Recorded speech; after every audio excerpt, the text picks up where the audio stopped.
Hello friends, नमस्कार। आज का अपना टॉपिक रहेगा गेज। क्या रहेगा? गेज। आपने सुना ही होगा गेज के बारे में, तो कि गेज होती क्या है।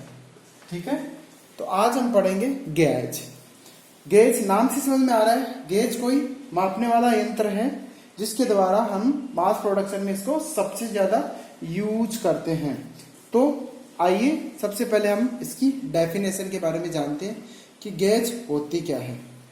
ठीक है,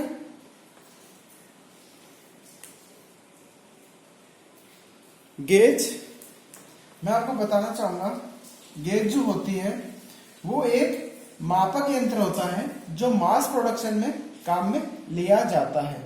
ठीक है, अगर मैं इसकी परिभाषा बोलूं तो क्या होगी कि गेज एक ऐसा मापक यंत्र है। डेफिनेशन पढ़ रहे हैं अपन इसकी, डेफिनेशन एंड परिभाषा, कि गेज एक ऐसा मापक यंत्र है जिसके द्वारा हम किसी जॉब को कम समय में मापकर या तुलना करके हम जो समय वेस्टेज है उसको कंट्रोल कर सकते हैं, बचा सकते हैं। यानी कम समय में किसी जॉब को मापने वाला यंत्र। ठीक है, जैसे कैसे? मान लो, मैं उदाहरण देता हूं आपको। मान लो ये कोई जॉब है, ठीक है। अब इसको आपको यहां से मेजर करना है। अब इसका जो टॉलरेंस दिया है वो दिया है, ऐसे मान लो 25 प्लस में दिया है आपका 0.02 और माइनस में दिया 0.02। ठीक है, ये दिया है। जब इसकी हाई लिमिट और लो लिमिट निकालोगे तो इसकी जो हाई लिमिट आएगी वो आ जाएगी आपकी 25.02 और लो लिमिट जो आएगी वो आएगी 24.98, ये आएगी। जब इन दोनों का जो टॉलरेंस निकालोगे, हाई लिमिट और लो लिमिट के अंतर बीच का अंतर, तो वो रहेगा 0.04 mm।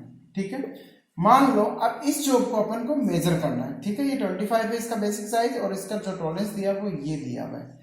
ठीक है, ये जो टॉलरेंस है इसके बारे में हमने पिछले वीडियो में पूरा डिस्कस किया है कि टॉलरेंस होता क्या है और किस तरह निकालते हैं। आप मेरा पिछला वीडियो देख सकते हैं, ये चीज हम पहले पढ़ चुके हैं। तो मैं इसमें छोटा सा एक आपको यहाँ पे उदाहरण दिया है कि एक ऐसा मापक यंत्र गेज जो कम समय में किसी जॉब को माप सकता है या तुलना कर सकता है और होने वाले समय को कंट्रोल कर सकता है, वही अपना क्या कहलाता है?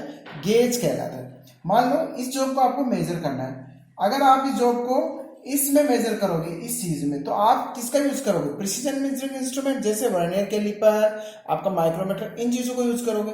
परंतु जब इन चीजों को यूज करोगे तो इनको पढ़ने में बहुत ज्यादा समय लग जाएगा। आप वर्नियर कैलिपर से यूज करोगे तो वर्नियर कैलिपर आप खोलोगे, फिर पढ़ोगे, फिर रीडिंग लोगे, माइक्रोमीटर पढ़ोगे। और इसमें क्या होता है, कई कई वर्कशॉप में क्या होता है, कुशल कारीगर नहीं मिल पाते हैं, यानी पढ़े लिखे ज्यादा कारीगर नहीं होते हैं, तो उनसे इसकी जो प्रिसीजन मेजरिंग इंस्ट्रूमेंट से मेजर करना बहुत ही मुश्किल हो जाता है। तो इस समस्या को दूर करने के लिए ही गेज का निर्माण हुआ। ठीक है, तो गेज कहां पे काम में ले सकते हैं? गेज वहां काम में ले सकते हैं जहां पे कम समय में ज्यादा प्रोडक्शन करना हो और कम समय में बहुत सारे जॉबों को फटाफट मेजर करना हो। ठीक है, और जहां पे कम पढ़ा लिखा कारीगर हो वो भी इसका यूज मतलब मेजर कर सकता है। तो ठीक है, गेज एक ऐसा मापक यंत्र है जिसके द्वारा हम कम समय में उसके साइज को माप सकते हैं, तुलना कर सकते हैं तथा होने वाले समय को कंट्रोल कर सकते हैं, जिससे क्या होगा, उसकी इंटरचेंजेबिलिटी बनी रहेगी। यानी जो जब वर्कशॉप में किसी जॉब को निर्माण करते हैं तो वो एक ही साइज में नहीं मिल पाते हैं, वो एक टॉलरेंस के अंदर बनते हैं। अगर आप टॉलरेंस किसी जॉब में नहीं दोगे तो उसको बनाना बहुत ही असंभव कार्य है। आप जब इस टॉलरेंस के अंदर किसी जॉब को बनाओगे तो आपका कम पढ़ा कारीगर भी उसको आसानी से बना सकता है और उसको किसी गेज के द्वारा मेजर कर सकता है। इसीलिए ही गेज का निर्माण हुआ है। ठीक है, चलो अब गेज की अपन पढ़ते हैं मटेरियल। मटेरियल क्या होता है गेज का? गेज का हमेशा हाई कार्बन स्टील का बनाया जाता है। किसका बनाया जाता है? हाई कार्बन स्टील का बनाया जाता है गेज को। ठीक है, गेज को हमेशा किस धातु से बनाते हैं? हाई कार्बन स्टील को।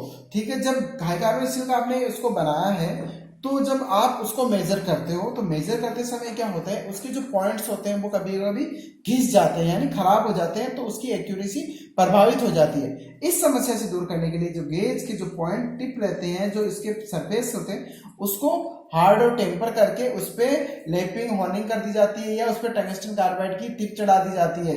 तो इससे क्या होगा, उसके पॉइंट जो रहेंगे वो घिसेंगे नहीं और जो आपकी गेज है उसकी एक्यूरेसी बनी रहेगी। तो मैंने आपको यहाँ दो चीज बताई है, एक तो गेज को क्यों बनाया जाता है, गेज की परिभाषा क्या होती है और वो किस धातु की बनाई जाती है। तो अब इसके अपन पढ़ेंगे एडवांटेज।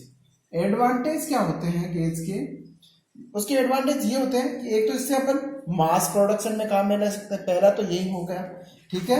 दूसरा क्या होगा, इससे अपन कुल कम जो कुशल कारीगर होते हैं, जो कम पढ़े लिखे कारीगर होते हैं, वो भी इसके द्वारा किसी जॉब को तुरंत मेजर कर सकते हैं, ठीक है। एक क्या होगा, इससे अपनी समय की बचत होगी, तीसरा मोटा मोटा फायदा ये हो गया। चौथा क्या होगा, इससे क्या होगा, जो जॉब की इंटरचेंजेबिलिटी है वो बनी रहेगी। इंटरचेंजेबिलिटी के बारे में भी अपन ने पिछले वाले वीडियो में पढ़ चुके हैं, जो लिमिट फिट टॉलरेंस पढ़ा था उसमें पढ़े थे। और इसके द्वारा और क्या कर सकते हैं, इसके द्वारा अपन क्या कर सकते हैं, ये जो गेज होती है इसका रख रखाव होता है वो आसानी से कर सकते हैं, ठीक है। और इसके अलावा और क्या लाभ है इसका, इसके द्वारा हम ये लाभ कर सकते हैं कि इसके द्वारा हम किसी जो आपका सेमी स्किल्ड वर्कर होता है वो भी इसको आसानी से देखकर पढ़ सकता है। तो ये हो गए इसके मुख्य लाभ। तो गेज की मैंने अभी एक बार रिवाइज करवा देता हूं कि गेज एक ऐसा मापक यंत्र है जिसके द्वारा हम कम समय में किसी पार्ट की साइज को माप सकते हैं, उसकी तुलना कर सकते हैं तथा होने वाले समय को कंट्रोल कर सकते हैं और उसकी इंटरचेंजेबिलिटी को बनाते हुए अपन किसी जॉब को मेजर कर सकते हैं, ठीक है। ये थी अपनी गेज की मुख्यतः परिभाषा, ठीक है। उसके बाद था कि गेज को हमेशा एक टॉलरेंस के अंदर बनाया जाता है, इस स्वीकृत सीमा के अंदर बनाया जाता है। अगर इस स्वीकृत सीमा के अंदर आपका जो बन रहा है तो वो एक्सेप्टेबल साइज में होगा। अगर वो इस सीमा से हाई लिमिट में से अपर जा रहा है या लो लिमिट से नीचे जा रहा है तो वो जॉब आपका रिजेक्शन की श्रेणी में आएगा और इसके द्वारा अपनी जॉब को फटाफट मेजर कर सकते हैं, ठीक है। चलो अब अपन पढ़ेंगे इसके क्लासिफिकेशन। क्लासिफिकेशन में क्या होता है, क्लासिफिकेशन पढ़ने के लिए मैं आपको बताऊंगा कि अपन गेज को किस तरह वर्गीकरण कर सकते हैं, ठीक है। तो गेज को तीन तरह से वर्गीकृत किया गया, क्लासिफिकेशन।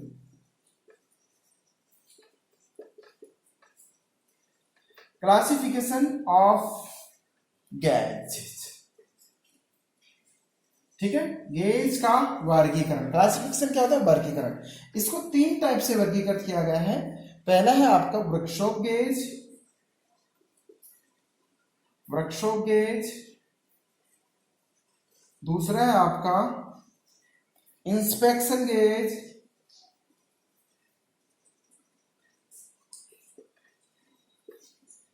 और आपका जो तीसरा रहेगा वो रहेगा आपका मास्टर गेज, ठीक है, मास्टर गेज। ये मुख्यतः तीन क्लासिफिकेशन गेज के बताए गए हैं, ठीक है। कौन कौन सा, वर्कशॉप गेज, इंस्पेक्शन गेज और मास्टर गेज। अब इन तीनों के बारे में अपन थोड़ा सा पढ़ लेते हैं।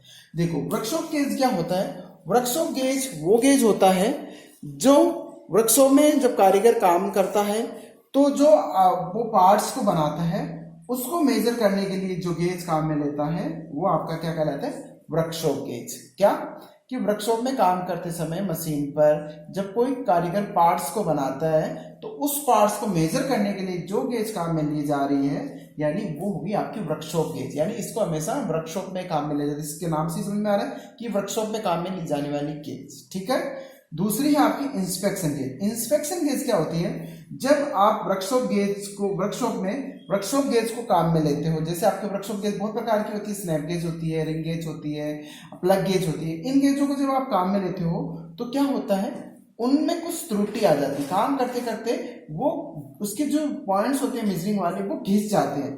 तो उन गेजों में कुछ त्रुटि आती है तो उस त्रुटि को चेक करने के लिए ही इंस्पेक्शन गेज का यूज किया जाता है। यानी वर्कशॉप गेज की जो जांच करने के लिए जो गेज काम में ली जाती है वो इंस्पेक्शन गेज होती है, ठीक है। आया होगा समझ में कि वर्कशॉप में काम करते समय जब वर्कशॉप गेज में कुछ त्रुटि आ जाती है तो उस गेज को मेजर करने के लिए जो गेज काम में ली जाती है वो इंस्पेक्शन गेज कहलाती है। इंस्पेक्शन गेज और वर्कशॉप गेज सेम ही डिजाइन की पहले से ही बना के रखी जाती है, ताकि अगर ये खराब हो जाए तो इंस्पेक्शन गेज वहां पे काम में ली जा सके। तो ये अपनी होगी इंस्पेक्शन गेज और वर्कशॉप गेज को काम में ली जाती है। ठीक है, अब आती है आपकी मास्टर गेज।